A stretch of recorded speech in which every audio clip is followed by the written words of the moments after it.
Oh, ils sont tous jolis. Même Mickey Mouse.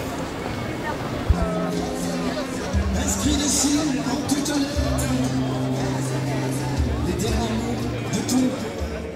Aujourd'hui, merci à tous les amis qui ont mis en place notamment ce mémorial qui est à côté avec des peluches, des doudous pour rappeler la question des enfants de Palestine. Nous sommes à quelques jours de la journée mondiale de l'enfance et nous pouvons rappeler au sort des enfants de Palestine et au fait que, malgré les annonces, il n'y a pas de cessez-le-feu à Gaza, qu'il y a quelques jours, nous étions le 11 novembre et était commémoré l'armistice de 1918, eh bien à Gaza, ce n'est pas l'armistice et nous en sommes loin. Israël, c'est d'ailleurs a installé son armée sur 58% du territoire de Gaza et continue à assassiner en moyenne 10 personnes par jour, enfants donc inclus. Et ce, depuis l'annonce du cessez-le-feu en octobre dernier. La situation humanitaire reste catastrophique. L'hiver arrive et il manque 300 000 tentes.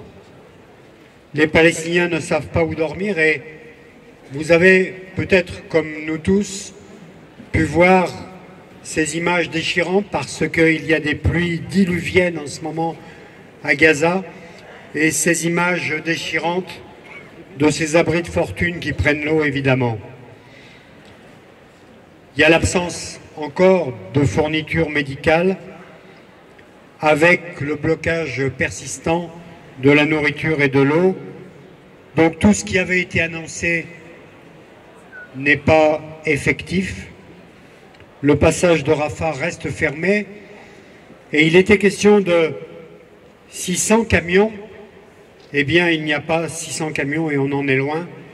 Et rappelons aussi que les 600 camions en question étaient un minimum du minimum, mais que, encore une fois, il n'y a aucune parole de la part d'Israël et aucune parole d'ailleurs de son parapluie qui s'appelle les États-Unis.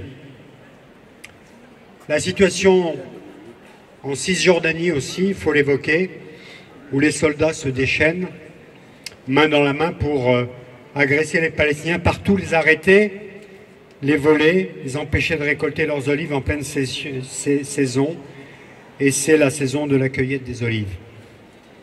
Les assassinats, les démolitions se multiplient en Cisjordanie, pendant qu'Israël construit des logements supplémentaires dans les colonies, et ça sans aucune limite. Israël a porté la guerre génocidaire en Palestine, mais aussi au sud Liban, violant là aussi le cessez-le-feu. Il n'y a pas de cessez-le-feu au Liban, puisque depuis le cessez-le-feu du Liban, il a été violé près de 7000 fois par l'État génocidaire israélien. C'est aussi la Syrie où il y a une annexion des terres en cours.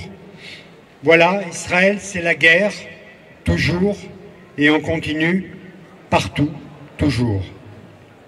Cette conquête coloniale, impérialiste, est armée par l'Occident et bien entendu avec, en premier lieu, les USA.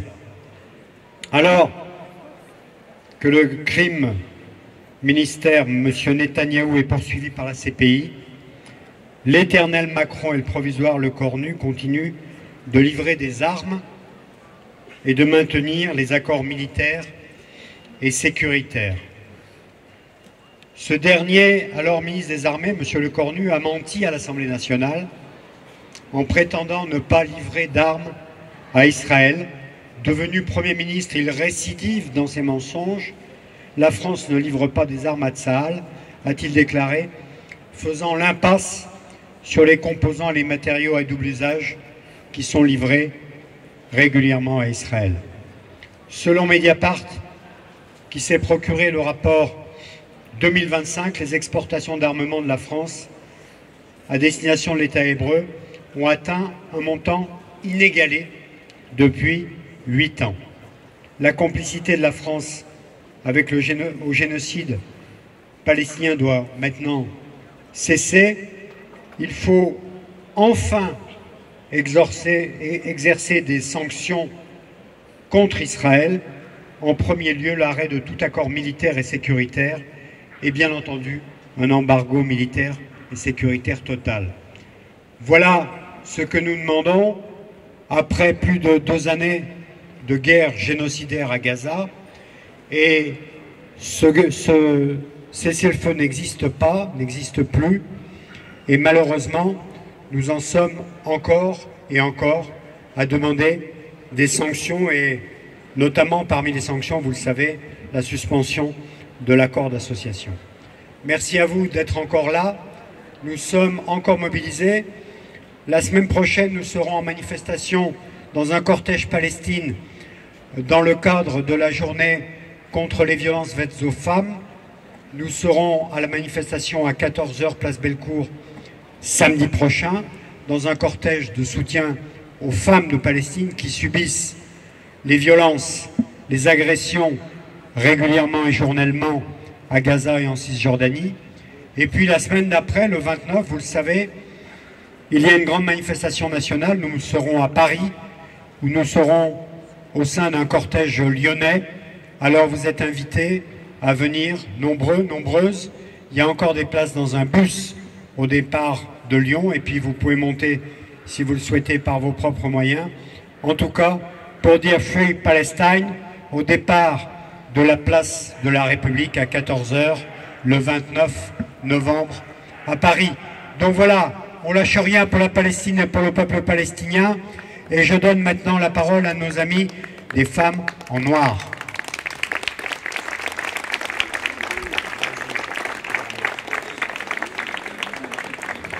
On me demande de baisser le micro. Merci.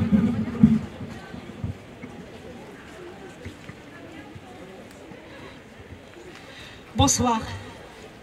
Notre mouvement des femmes en noir, comme dans les autres manifs précédentes, nous sommes avec le collectif 69 de soutien au peuple palestinien.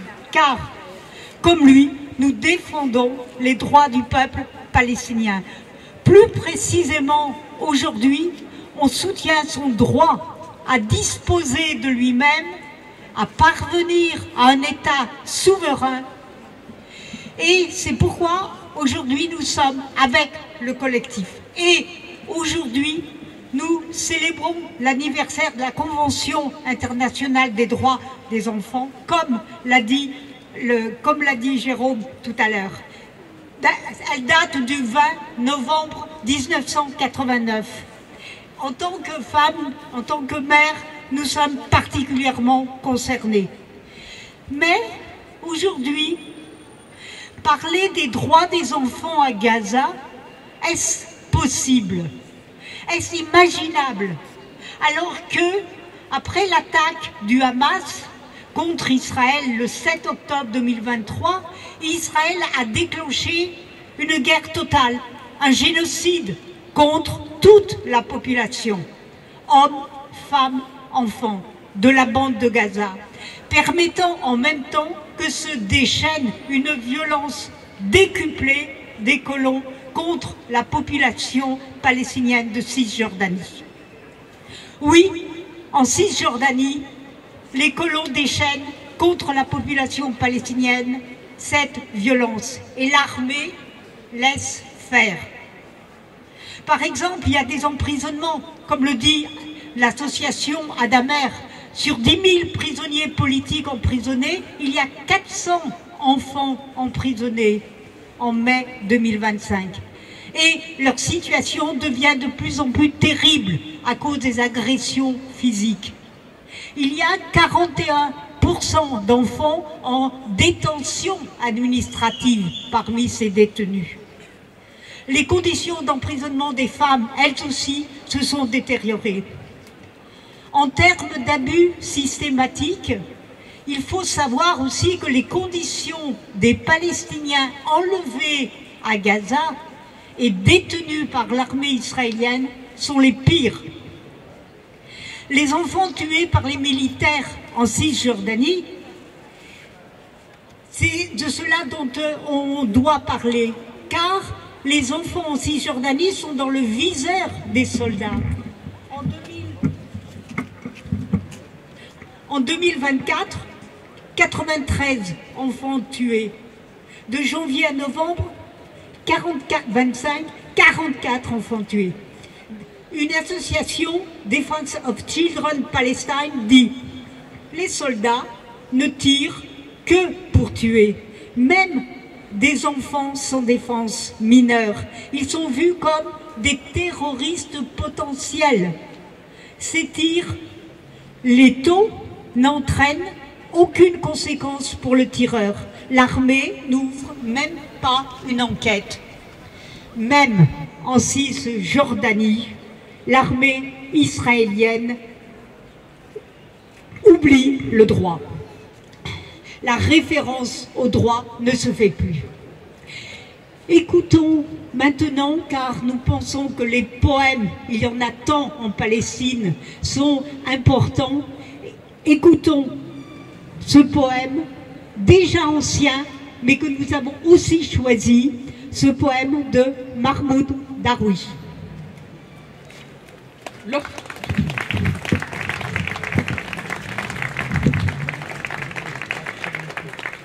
Lorsque j'étais petit enfant, bel enfant, la rose était ma maison et les sources mes océans. La rose est devenue blessure et les sources sont devenues soif. Ai-je beaucoup changé? Je n'ai pas beaucoup changé. Le jour où, comme le vent, nous retournerons chez nous, regarde bien mon visage. Tu verras la rose devenue palmier et les sources sueur. Tu me retrouveras tel que j'étais, petit enfant, bel enfant.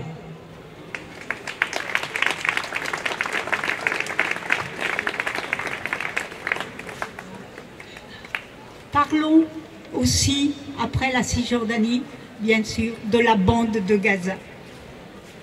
Il est difficile d'être à la hauteur des horreurs qu'ont à vivre depuis plus de 2 ans les mères et les enfants de Gaza.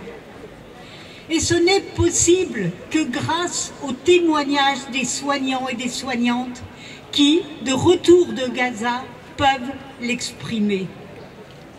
Il y a une proportion particulièrement élevée d'enfants parmi les victimes.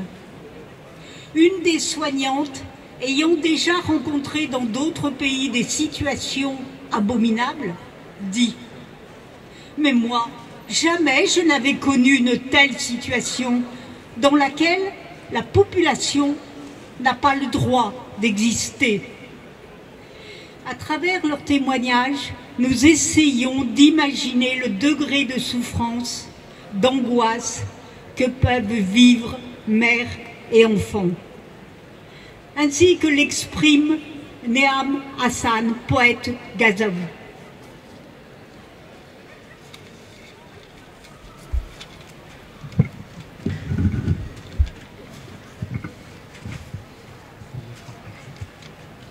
Ce poème de Naïmat Hassan a été écrit pendant les bombardements le 26 octobre 2023. Il est intitulé « Être mère à Gaza ». Être mère à Gaza, c'est ne pas dormir, c'est tendre l'oreille dans le noir, tâter ses moindres franges, trier un à un tous les sons, en choisir un, de quoi créer un conte à sa mesure, en faire une berceuse, et, quand tout le monde dort, se dresser comme un bouclier face à la mort. Être mère à Gaza, c'est ne pas pleurer, c'est ramasser la peur, la colère, et les prières à plein poumon, attendre que les avions finissent de rugir pour libérer le soupir. Être mère à Gaza, c'est ne pas pouvoir être comme les autres mères. C'est faire du pain frais, grâce au sel de ses yeux, et voir ces tout petits mangés par la patrie.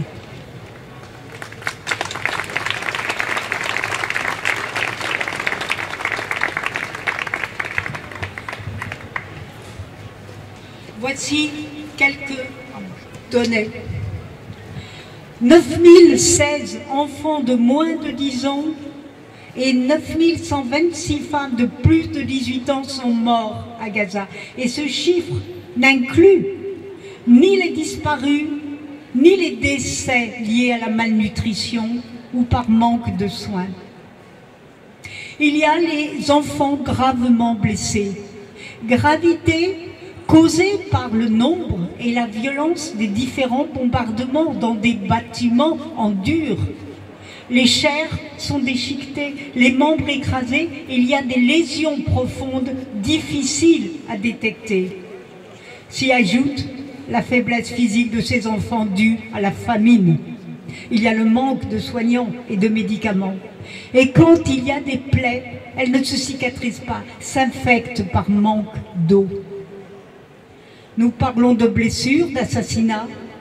Les enfants et mères survivants, eux, ont eu, lors des bombardements, ont pu voir des corps décapités, déchiquetés. Il faut savoir qu'en octobre 2025, la majorité des Gazaouis tués étaient venus chercher de la nourriture dans les centres Gaza Humanitarian Foundation. Il faut savoir aussi, il y a 11 000 Palestiniens disparus, femmes et enfants pour la plupart. Sont-ils morts, restés dans les décombres ou vivants en prison? Il faut savoir que des enfants disparaissent tandis qu'ils cherchent de l'aide dans le nord de Gaza.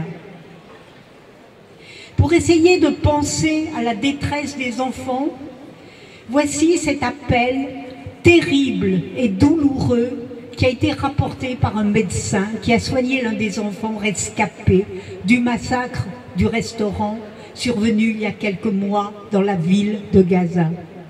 Le garçon a lancé « Tue-moi, docteur, je ne veux pas vivre ».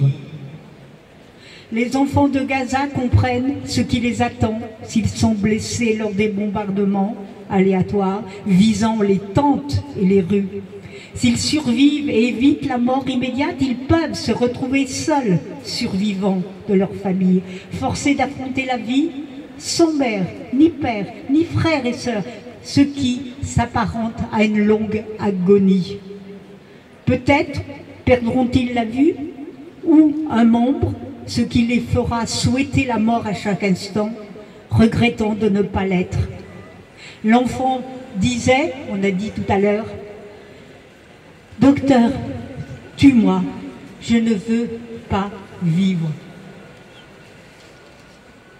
Ce degré de violence dans les bombardements, cette organisation d'une famine, cette destruction massive des bâtiments, des écoles et universités, des hôpitaux, pour Israël, c'est s'attaquer directement au futur, à l'avenir de la population palestinienne. C'est la volonté d'effacer un peuple, une nation, une culture, une identité.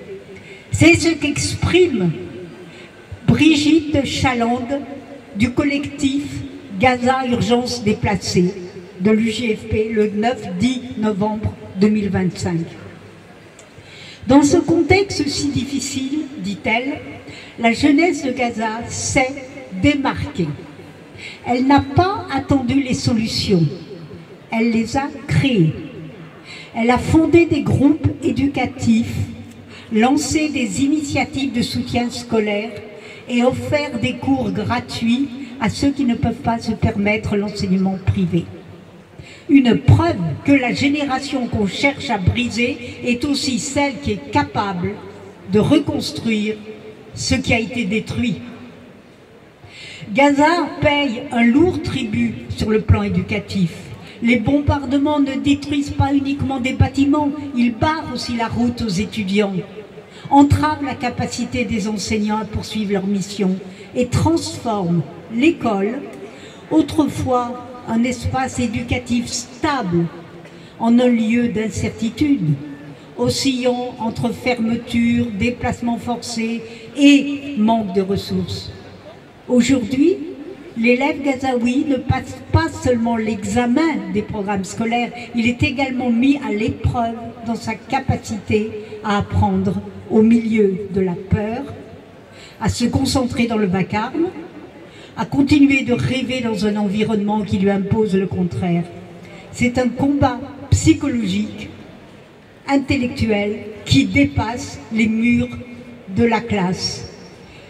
Alors, pour conclure, redonnons la parole aux mères de Gaza, avec des poèmes de Néam Hassan.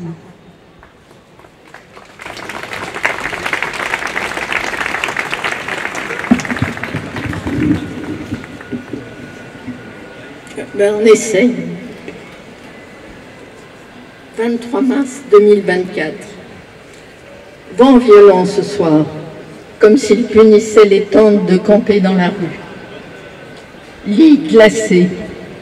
Je vérifie si mes enfants ont froid aussi. Leur corps en boule m'entoure en un cercle fermé, attendant mon signal. Je suis la danseuse principale. Peut-être que leur respiration produise la musique voulue. Le bruit du drone est un ajout du chorégraphe pour susciter l'attention. 17 juin 2024. Que faire pour endormir les petits? Guetter leurs rêves et y esquisser une balançoire. Même les sièges gémissent dans le dessin. 19 juillet 2024, 6 heures, ciel nuageux, soudain un bombardement. Fixant le ciel, ma petite fille dit posément, le missile a percé le nuage, ce trou, nous le cherchons pour nous sauver, voyez-vous.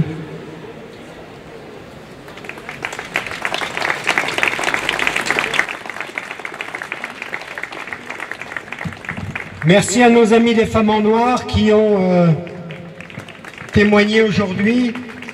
Et rappelons que les Femmes en Noir, depuis 20 ans, plus de 20 ans d'ailleurs, sont sur la place des terreaux chaque vendredi et que vous pouvez vous joindre à elles. Et en tout cas, elles portent le flambeau depuis plus de 20 ans et on les salue et on les remercie pour cet engagement au long cours.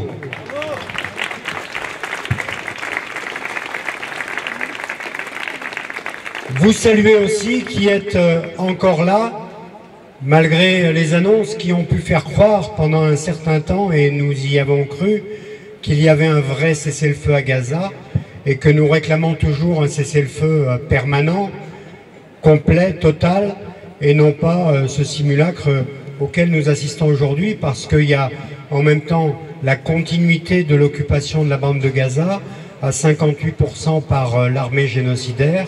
Et puis, on a vu beaucoup de manœuvres, d'ailleurs l'utilisation des gangs de Gaza pour notamment contrôler le centre le point de contrôle de Rafah. Donc voilà, il y a beaucoup de manœuvres pour éteindre la Palestine et éteindre la cause palestinienne, mais les Palestiniens nous ont démontré à de multiples reprises leur capacité à la résistance et à la résilience. Et on les salue. Donc vous saluez aussi les élus qui sont parmi vous. J'ai vu Anaïs là, qui avec son écharpe. Merci d'être là, Anaïs. Et puis merci à tous les élus d'être encore présents aujourd'hui.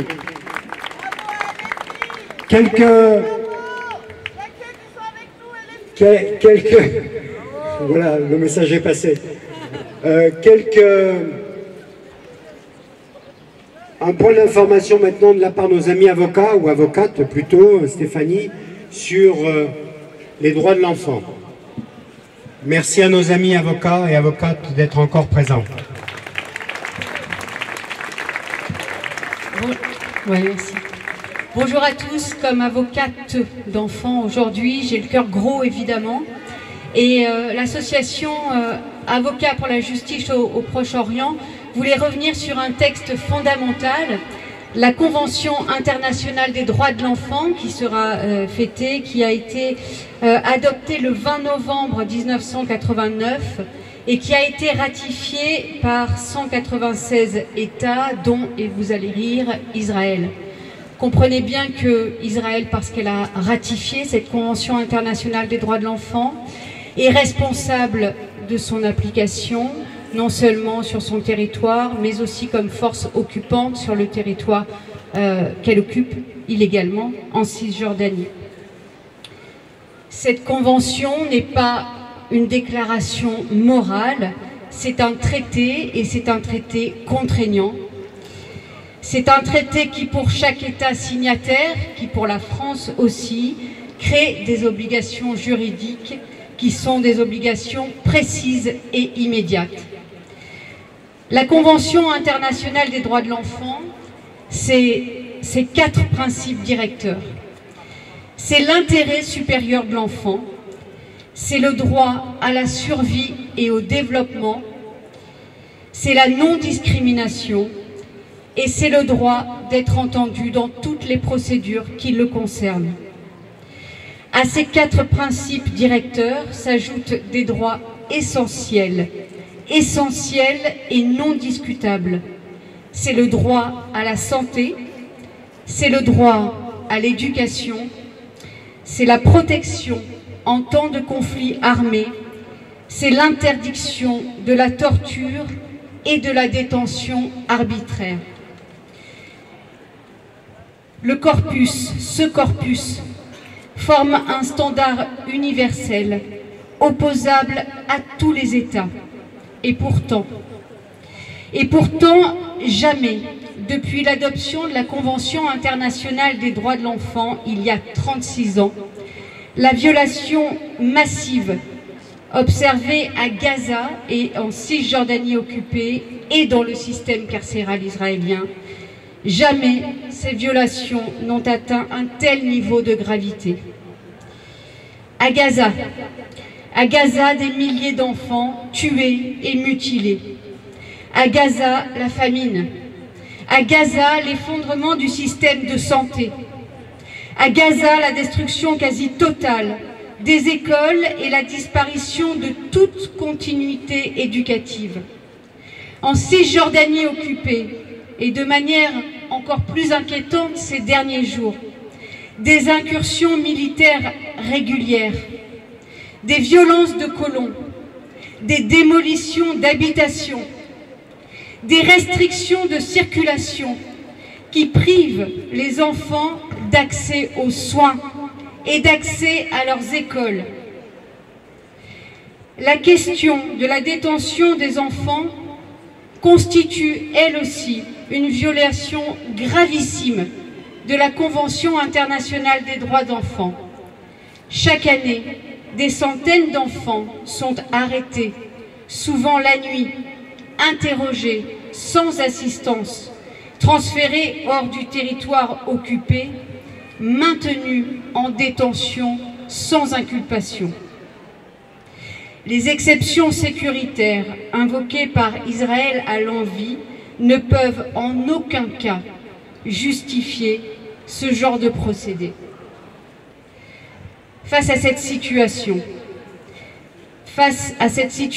la France qui est partie, la France qui est signataire de la Convention internationale des droits de l'enfant, a l'obligation de respecter, mais aussi de faire respecter le droit des enfants consacré par la Convention.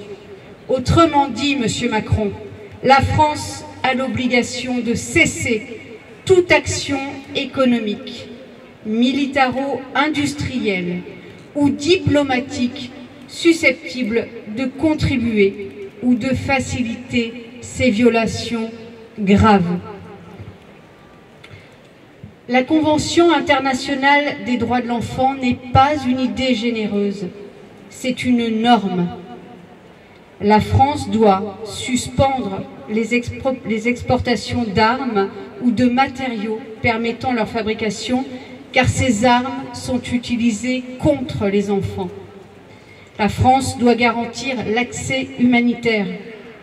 La France doit soutenir les mécanismes internationaux d'enquête et de prévention.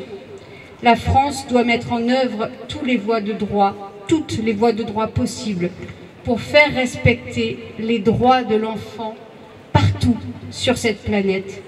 La protection des enfants n'est pas négociable.